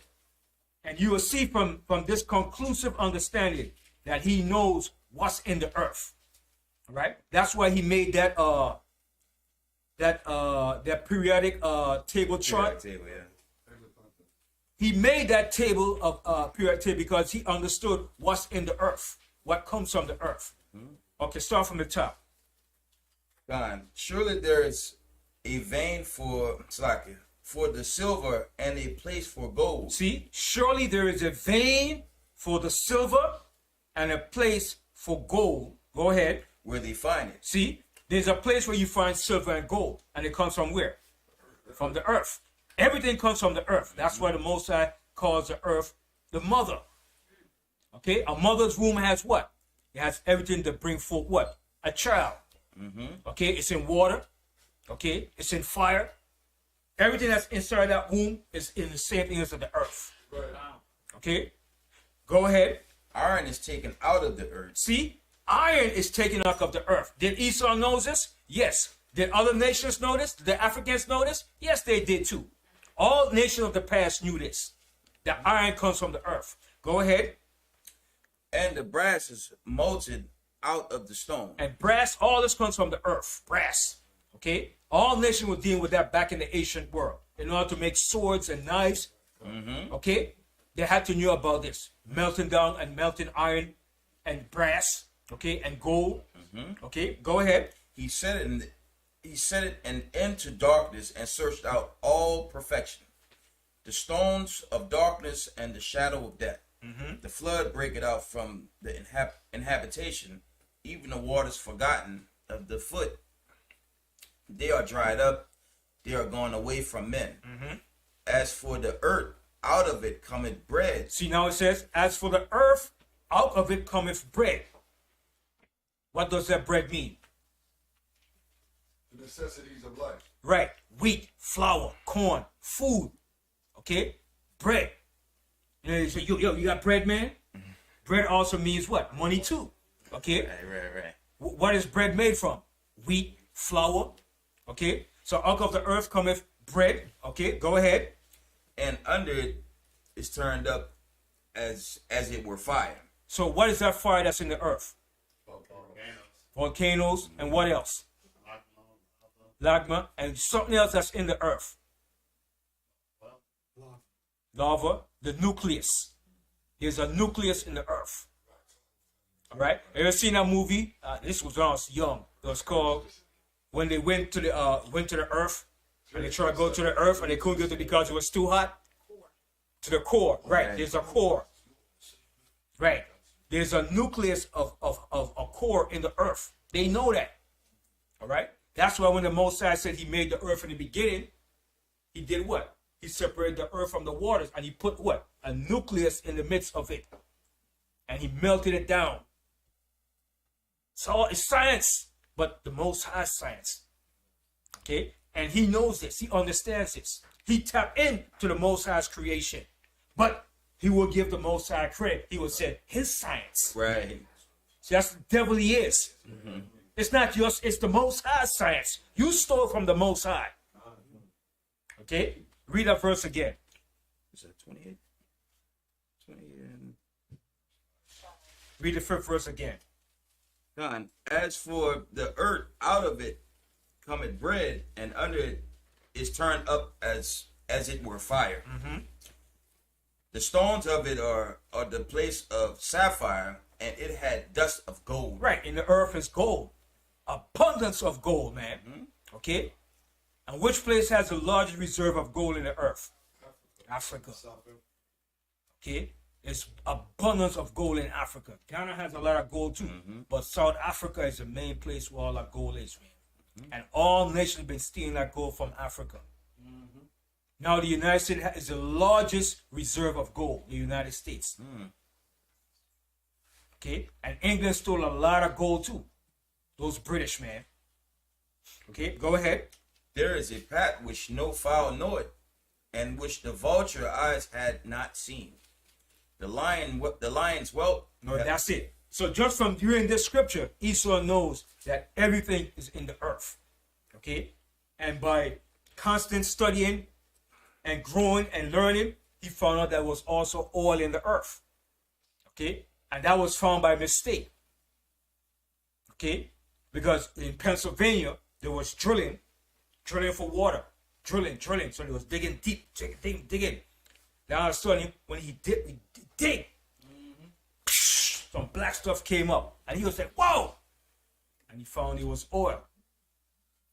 So he said, wait a minute, if there's oil in the earth, then what else in the earth? Then he went all over. Then he started using his technology and mapping the earth. Then his technology showing that, wait a minute, the countries have the largest reserve of oil. Right? So that's when the British went in the 1920s. Actually, it started from the late 1800s, 1898, into Arabia, Iran, Iraq, and started getting, and Kuwait, and getting oil from those countries. Then the British set up those Arab leaders. But it was the British that discovered the oil under, it was also the Rockefellers. Who was the Rockefellers? The Rothschilds. BP, which means British Petroleum, the British. Okay? They're the major hands in that too, along with the Rockefellers that discovered the oil. So when they discovered that oil, that's when they moved from that point and said, wait a minute. And they started doing more and more research. It's called topography of the earth. We studied the earth. That's what's in the earth. And they found the earth has everything. Right? So as he started to grow, he started doing more and more research. That's one thing about Esau I have to give him credit for. He's a dirty bastard. But he loves to research and learn. You have to give him that, man. You know what I'm saying? Yeah. Yeah. He loves to research and check out things, man. And he doesn't stop. All right? He keeps searching out and learning. You understand? And he learns and researches and finds out, wait a minute. But he had to read the Bible first in order to understand that. Then he went to his science. His science. Trust the science. Like they always telling you. And his science found out that the earth has everything man needs. Okay? The earth has everything that man needs to sustain itself. And that oil was his baby. That's that black gold, man. Black gold, that oil. That oil has made him, I think after slavery, oil has made him a rich little dirty bastard. Okay? Slavery made him rich. But that oil, man, when he went to that level of oil, when the dollar was on the petrodollar, ooh, that made him rich. The Arabs became rich. All nations became rich. Okay, because of that oil. Yes. That's what, Yeah. that was the same change everything you were saying, how the Most High is in control, because in all of this is his movie. All this is half job, getting men out to make trucks, all this stuff. See, they don't give the Most High credit. But he let them do all this for a reason, because without 400 years in slavery, once the end is coming, then crash and get rest. I'm finished. That's all I'm saying. Right. Jobs. Yeah. All right. So they like I said, they found out that oil is in the earth. And when they found out they've been using that oil now is more than 100 years. And it's amazing how the oil hasn't ran out, the way they've been using oil, man. Because they said there's a large reserve of oil too in Russia. Russia has a large reserve of oil too, man. Okay? It's oil all over the face of the earth. Venezuela, okay? In Brazil, in Africa, okay? In Libya, there's oil. In Chad, okay? It's oil all over the face of the earth. Even in Alaska, Canada has oil. I'm gonna hit you with something. 80% of America's oil come from where? Canada, not from the east. About 70% of their oil come from next door Canada. So why do they have to raise the price of oil? It's all because of greed. Okay, they get less than 20% of their oil from the Arab countries, but 70% of the oil comes from Canada. Right? Check that out. So Canada produces a lot of oil. But the domestic oil comes from Canada, but the reserve oil comes from the Middle East, from those areas. At one time, they was getting a lot of oil from Iraq too, and from Iran. But when Iran nationalized their oil, they said, get the hell out. Iran said, you get out, you damn devils, the great Satan. Iran said, no, you're not going to nationalize our oil. And then when Saddam Hussein said he was going to change the oil currency to his to a new currency, they said, no, Saddam. You are a boy. You work for us. Right. See, when you lay down with this devil, you have to make a pact all the way to the end. You can't cut out. Saddam Hussein was their boy. He was doing the bidding for them against Iran. You remember? He was the one that gassed the people in Iran back in the 80s. Saddam Hussein was the one that used the chemical gas that America gave them, America, Germany, and France, and he used it against the people in Iran and killed close to about millions of people, man. Wow. But America justified it. So now when Saddam Hussein wanted to go against, he said, no, you can't go against us. You are a boy. You work for us. You understand? At one point, Gaddafi too. That's when they got rid of Gaddafi too. You understand? Because France, Italy was getting oil from Gaddafi too. Yeah, LeBron. That's how the Most High puts you in power, and then the Most High always raises pride. Yeah. Pride always goes, and that's how they go against America. Yeah. You understand? So all of them was working for America. Noriega. Remember Noriega? Yeah. Pineapple face. Noriega. Noriega. We're coming in, Noriega. 24 hours. You gotta leave Panama. Imagine that. Papa Bush tells somebody they gotta leave their country. Yeah. They were shipping that drugs too. Yeah. You understand? That's a vital interest. You understand? Because they built it. The United States built it. They took it over from the French and they built it. Yeah. Yeah. And a lot of people that built the canal with a lot of people from the islands too. A lot of people from the islands went to Panama and went down there for a job back in the 1920s. All right, that's where you see a lot of Panamanians and song like Benjamites just like reggae music because a lot of their parents came from Jamaica, Barbados, and from the different islands. They went down there for work during that time to build a canal zone. You understand? That was a major, big operation, man. The United States built in Panama. That was a vital strategic point. That cut the trip around the world to a shorter distance. You know, and you could ship the oil, everything through the canal zone. And when they put Noriega up in there, he was the one responsible for shipping the drugs. When he got too big and said, I don't need you no more, I could run this myself. They said, no, pineapple face. It doesn't work like that. And they got him out. See, when you lay down with these dogs, you end up with fleas, man. You know? So it's a nasty, dirty operation, man. But it all boils down to what? Control of the earth. That's what it boils down to. Controlling the resources of the earth. Right? So, but I just went just to touch on those things to give an example But let's go back to the scripture. All right. It seemed like a long rant. I don't know why, but I just have to expound and explain certain things. You know what I mean? So let's go from the Matthew the 10th chapter. At the bottom. So all this like is geopolitics. Geopolitics. That's what's running the earth. Geopolitics, man. Okay, Matthew the 10th chapter. Like I said, my subject of the class was the kingdom of Yahawashi. That's the kingdom that we should be seeking for. Because that's what's coming next on the earth. His kingdom, his domain, his rulership. All right. But before we get it, let's go to Isaiah the 9th chapter. Isaiah 9.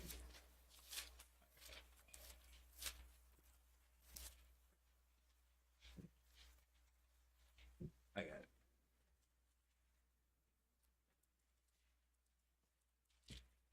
Isaiah 9 and start from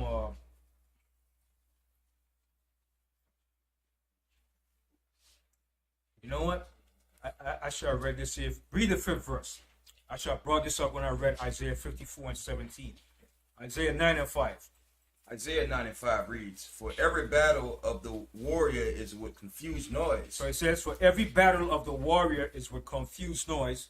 Wars are fought in ancient world, and even today's with confused noise. That of noise. Right? Go ahead. And garments rolled in blood. And garments rolled in blood, close-up combat, stabbing, guts on the floor, brains all over the floor, everything, blood gushing up. Go ahead. But this shall be with burning and fuel of fire. But this battle that's going to take place in the earth is going to be with what? With Burning. Burning and fuel of fire. Nuclear fire. All right? Go ahead.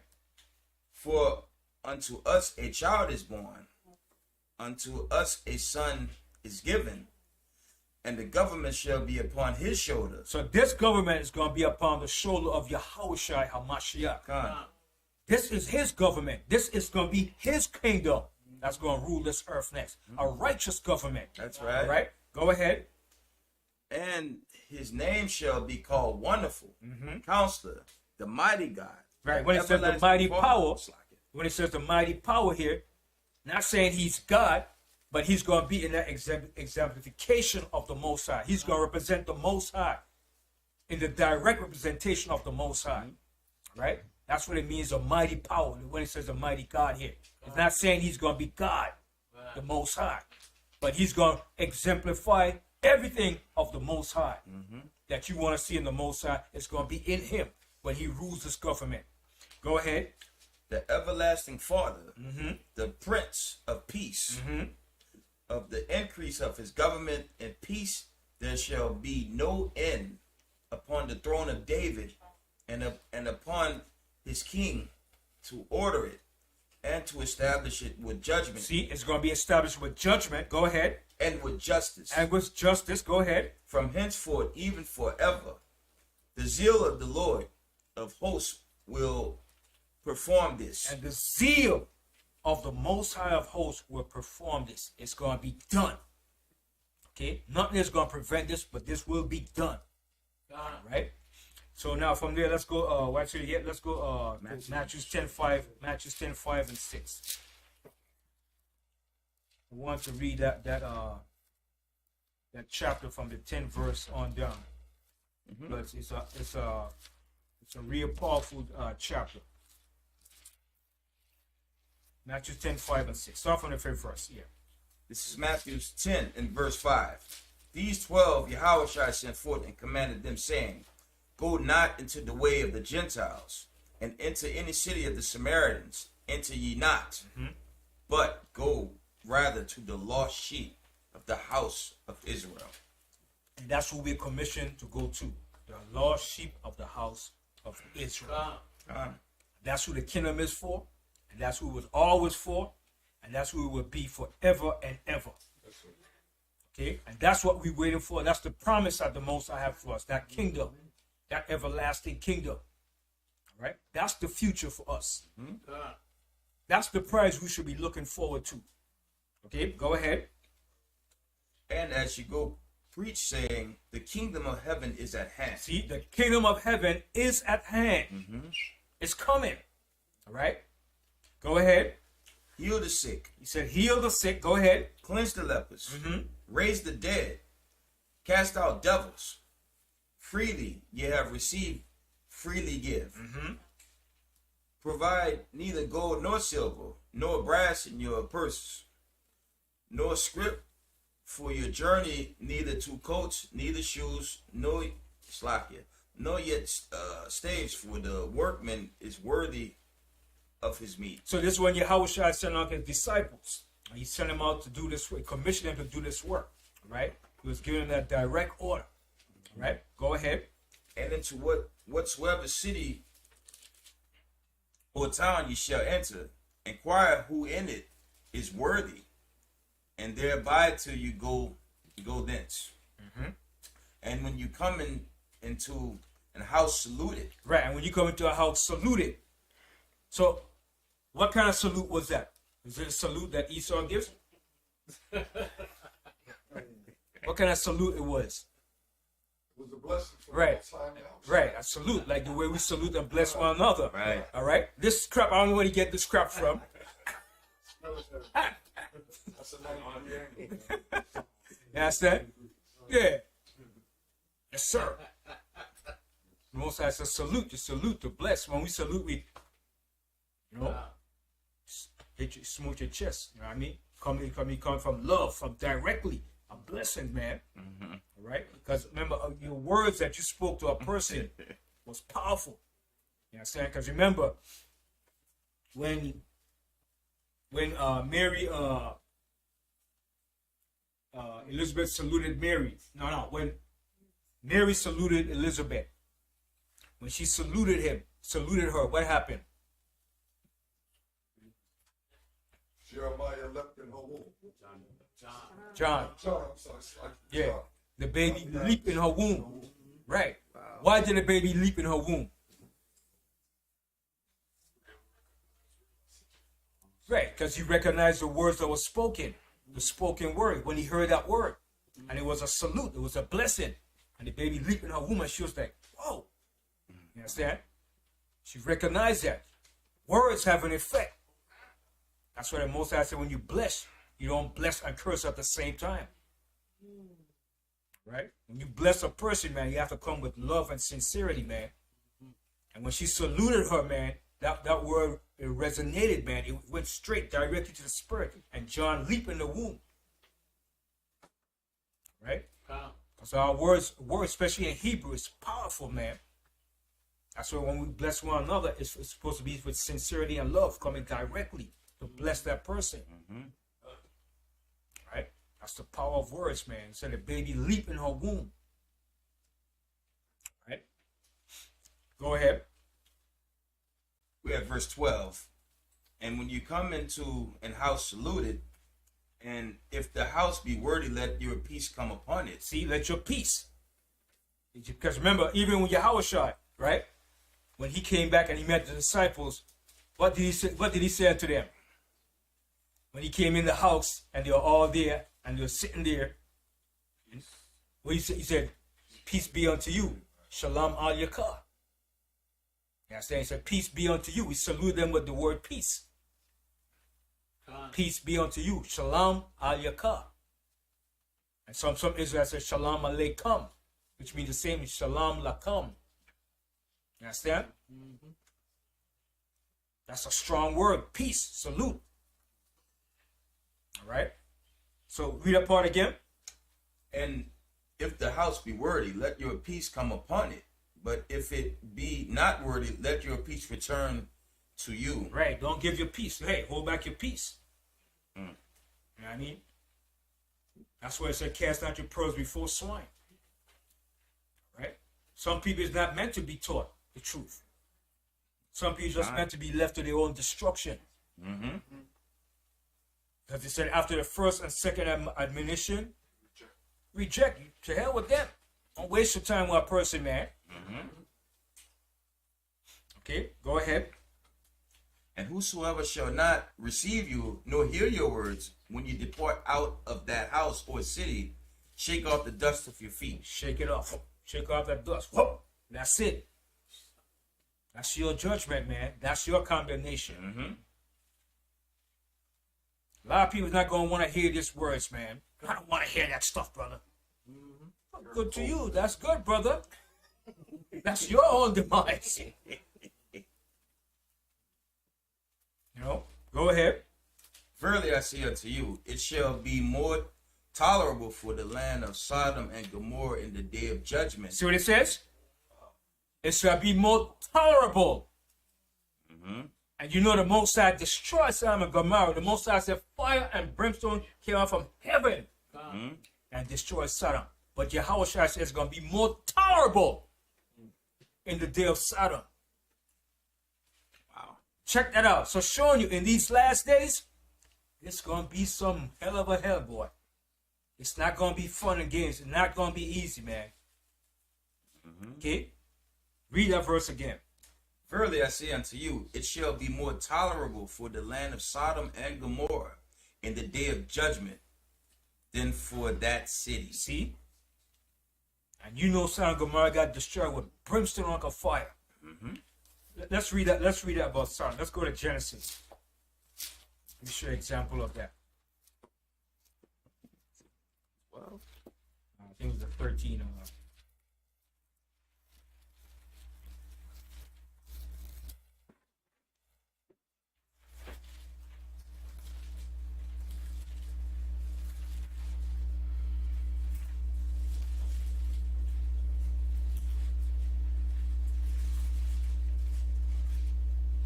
is it 14?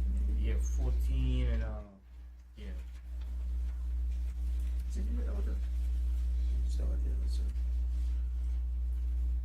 14. No, it's saying same day the Most High rained fire upon us. Oh, okay. Yeah.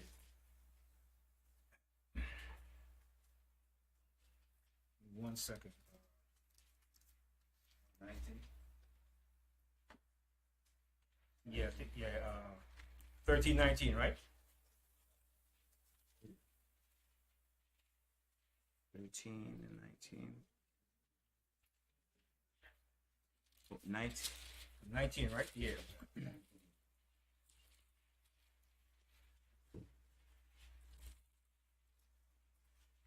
Psalm 19.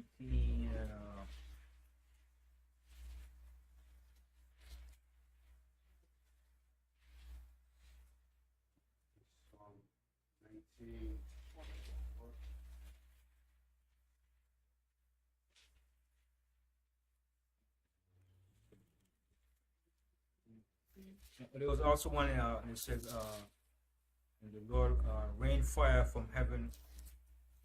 Let me 1 second. 1924. Okay, hold up 1, 2, right?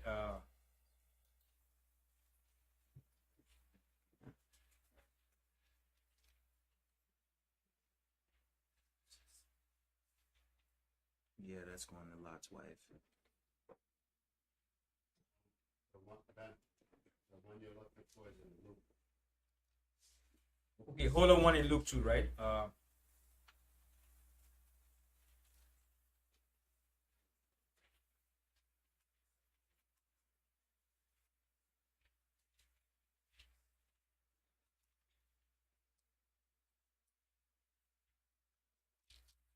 There's also 1 in Genesis.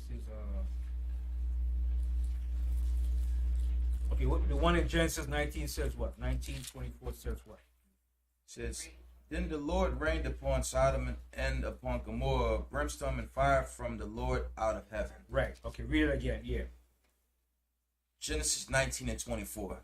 Then the Lord rained upon Sodom and upon Gomorrah brimstone and fire from the Lord out of heaven. Right. Okay.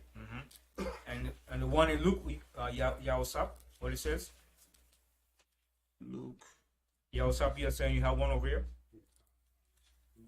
17:9. Okay, read that. But the same day that Lot went out of Sodom, it rained fire and brimstone from heaven and destroyed them all. See that? So now, the same example that the most Yahawashi has given him of Sodom and Gomorrah and Lot is the same example is going to happen here too. All right? It says the same day that Lot left Uncle Sodom, what happened?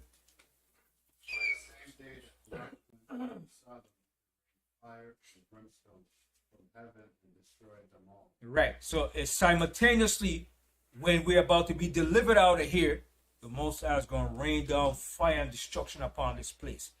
But in a matter of fact, the destruction is going to be coming. We're going to be here. The destruction is going to be coming and we're going to be here.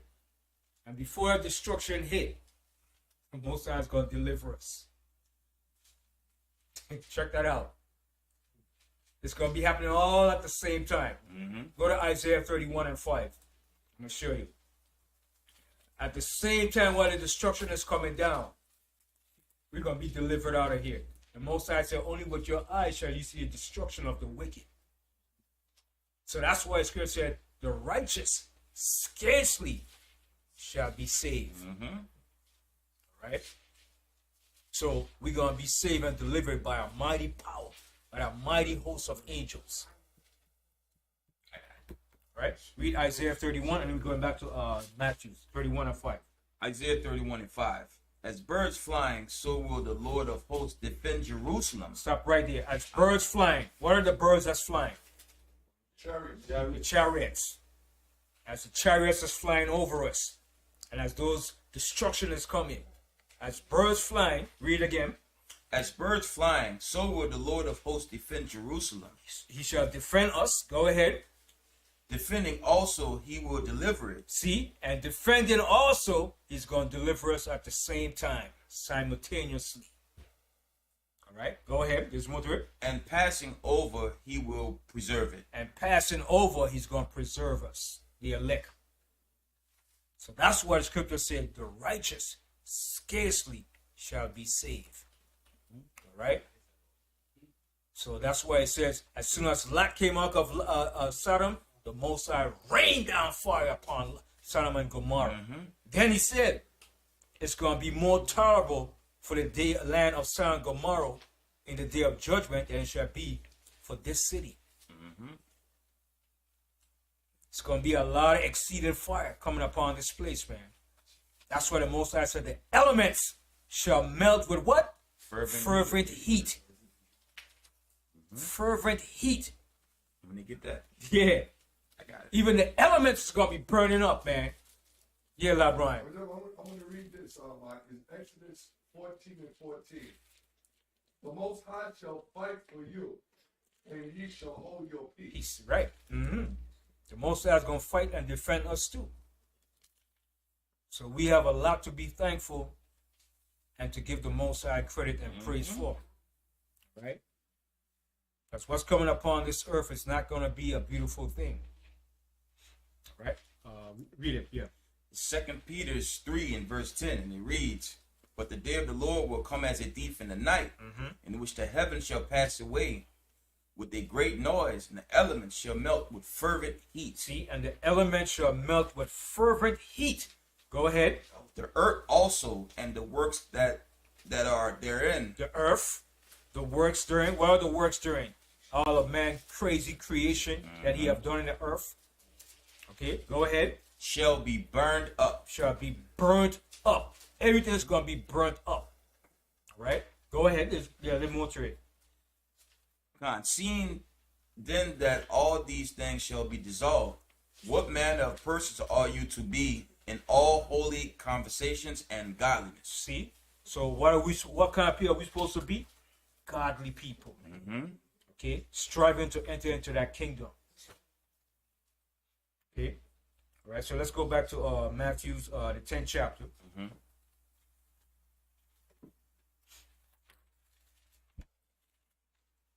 I got it.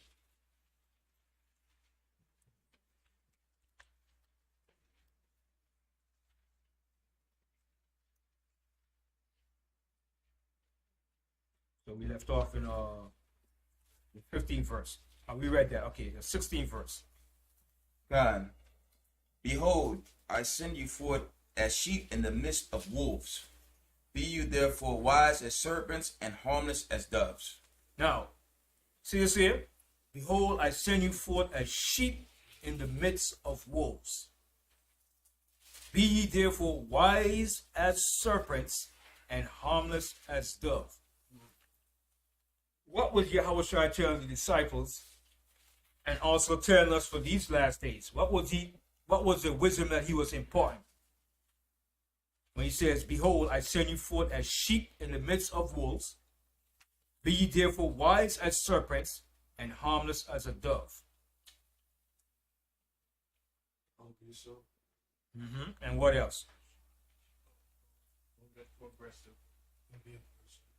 Use wisdom and discretion. Use wisdom and discretion. All right? Because he says, "Behold, I send you forth as sheep in the midst of wolves." All right? Now, you know you can't send a sheep to wolves because the wolves going to eat that sheep.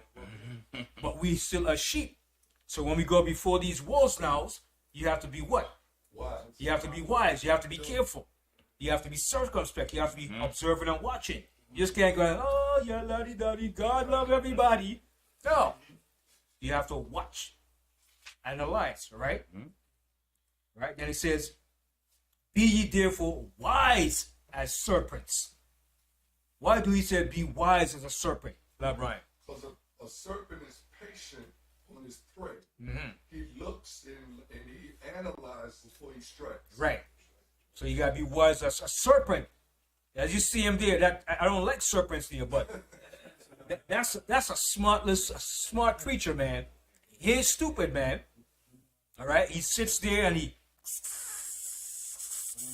you know, I don't know if he could see, but he could sense and pick up vibration. He could see.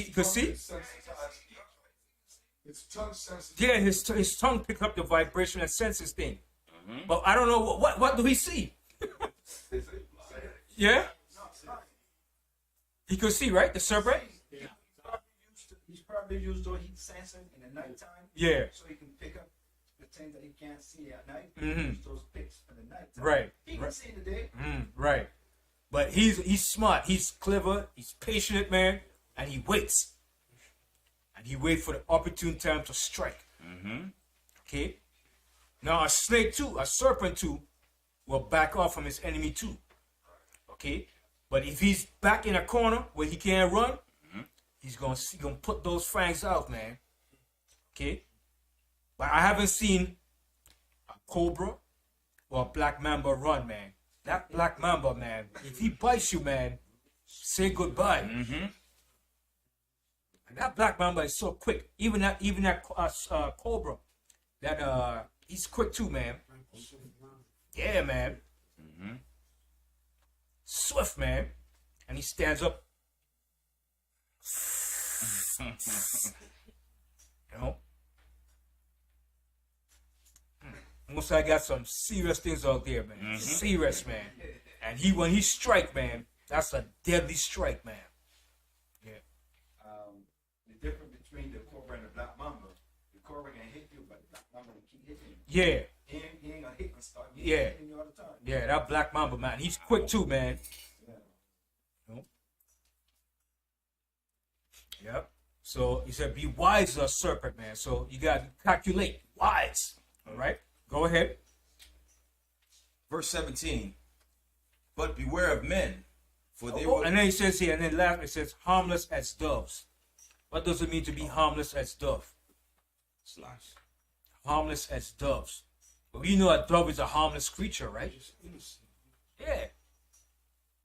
Dove in a picture and they're harmless. Yeah. So he's showing you we have to know when to operate, when to use discretion, how to abase and how to abound. Right? How to usurp, how to use direct force, and when not to use force.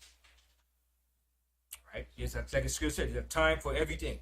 A time and season for everything. A time for war, a time for love, a time for peace.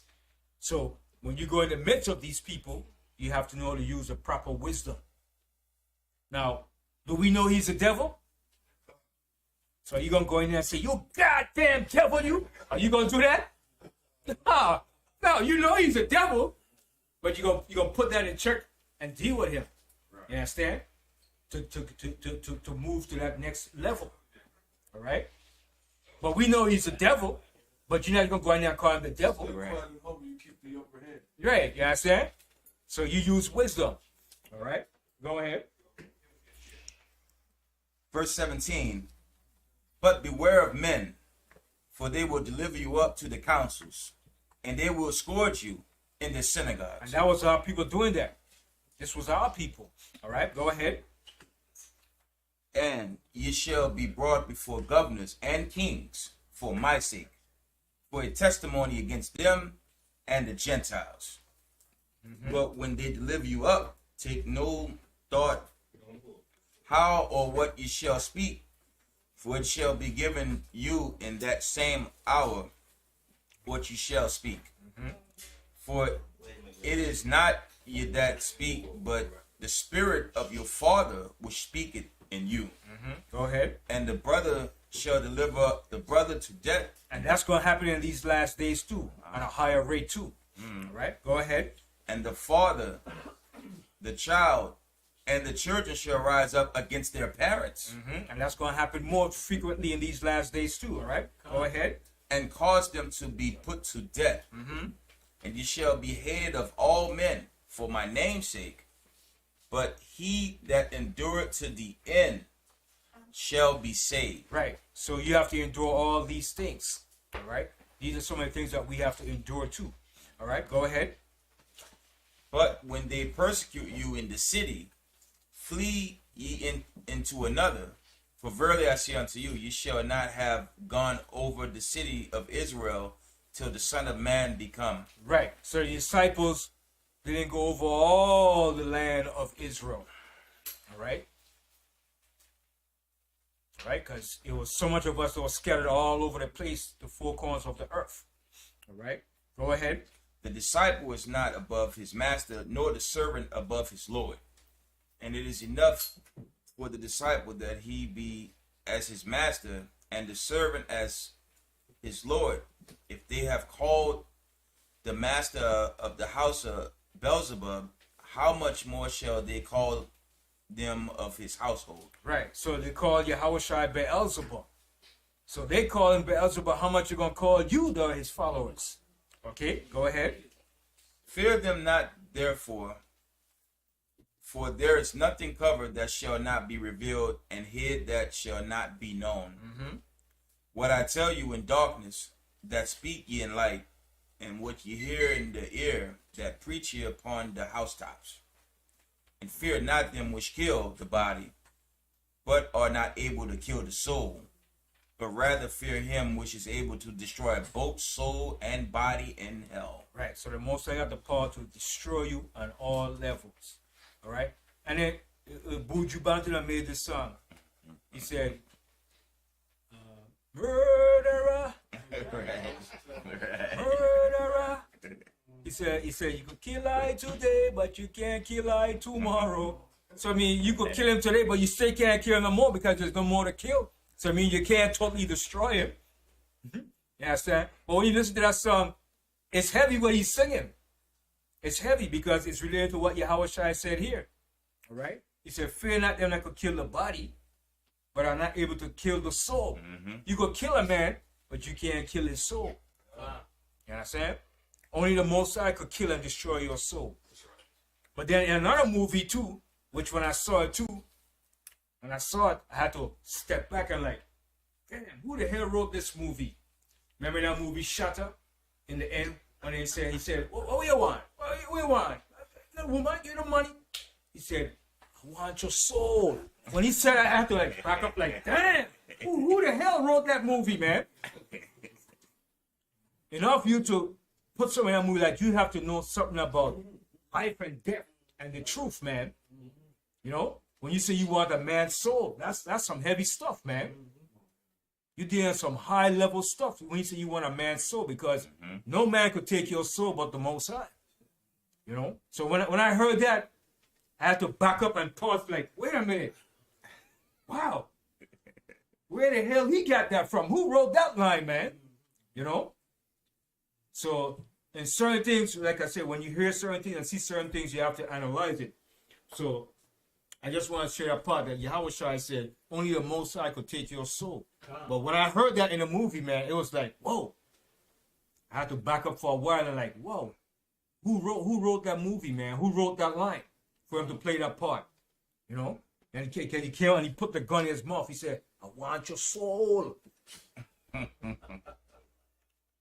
serious, man. You know. Yes. I just want to say, speaking Passover in today's world, when people they feel and realize, you read the Bible, say, form man from the dust of the ground. Genesis 2:7, he said that he breathed the breath of life, and man's nostril, he breathed his life. I mean, his breath, that was his spirit. So now in this world, you worship him in spirit and truth. John 4:24, then you ain't gonna believe the Bible said. That's something I can't wait to get. That's all I want to say. So they ain't gonna believe nothing. What I'm gonna say is, I'm say is what? Zechariah. Okay, Zechariah. All right. All praises. All praises. All praises. All right. But I'm going to close up the class on this point. And with that, I say shalom. Like I say, to all those that missed, Passover is coming up for us, April 16th. Okay. So that's when the house of David is keeping the Passover. So with that, I say shalom. And from Yeshua.